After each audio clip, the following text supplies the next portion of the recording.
ఒక్కటి గుర్తుపెట్టుకోండి, మనం దేవాలయాలకు ఎడతాం, దేవాలయాల్లో భగవంతుని యొక్క విగ్రహాలు ఉంటాయి.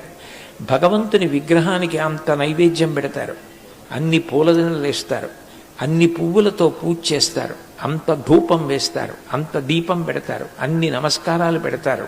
ఇంతమంది కోరికలని ఆ మూర్తి తీరుస్తోంది. కానీ ఆ మూర్తి తయారవ్వాలి అంటే నిజానికి ఆ మూర్తి ఎంత కష్టపడుతుందో తెలుసా? ఎక్కడో ఉన్నటువంటి ఒక శిలని పెద్ద బండి కట్టి లాక్కొస్తారు. నేను ఒకసారి కాంచీపురంలో గణపతి స్థపతి గారు ఉన్న రోజుల్లో విగ్రహాన్ని ఎలా చెక్కుతారో చూడడం కోసమని వెళ్ళాను. ఆ పెద్ద బండ మీద కూర్చుని ఉలులు పెట్టి సుత్తులతో కొట్టి పెచ్చులు విరిగిపోయేటట్టుగా ముందు కాళ్ళు చేతులు ఇవన్నీ చెక్కుతారు. ఇవన్నీ చెక్కడం అయిన తర్వాత చిట్ట చివర కళ్ళు చెక్కేటప్పుడు ప్రధాన శిల్పి వస్తారు. వచ్చి చాలా సున్నితమైనటువంటి ఉలి పెట్టి ఈ కళ్ళ కింద కొట్టి పెచ్చులు తీసేసి అందంగా కళ్ళు వచ్చేటట్టు, నవ్వుతున్నట్టుగా వచ్చేటట్టు నోరు చెక్కుతారు. ఎన్ని ఉలి దెబ్బలు, ఎన్ని సుత్తి దెబ్బలు తిని ఎన్ని పెచ్చులో ఊడిపోయిన తర్వాత విగ్రహం తయారవుతుంది.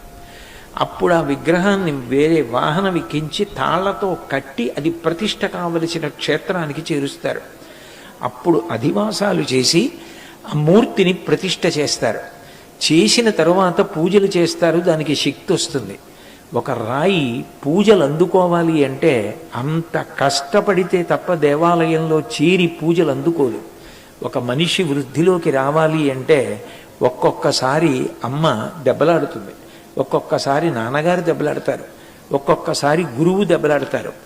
నల్లరాయి నేను పెచ్చు వదిలిపెట్టను, నేను సుత్తి దెబ్బ తినను, నేను ఉలి దెబ్బ తినను అన్నది ఎప్పటికీ విగ్రహం కాదు, ఎప్పటికీ దేవాలయంలోకి చేరదు, ఎప్పటికీ పూజలు అందుకోదు.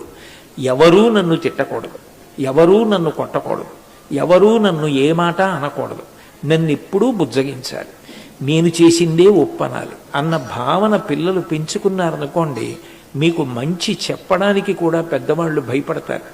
పెంకి పిల్ల ఏదైనా చెప్తే చాలా బాధపడిపోయి తీవ్రంగా ప్రవర్తిస్తుందనుకుంటారు. అట్లా ఉండకూడదు.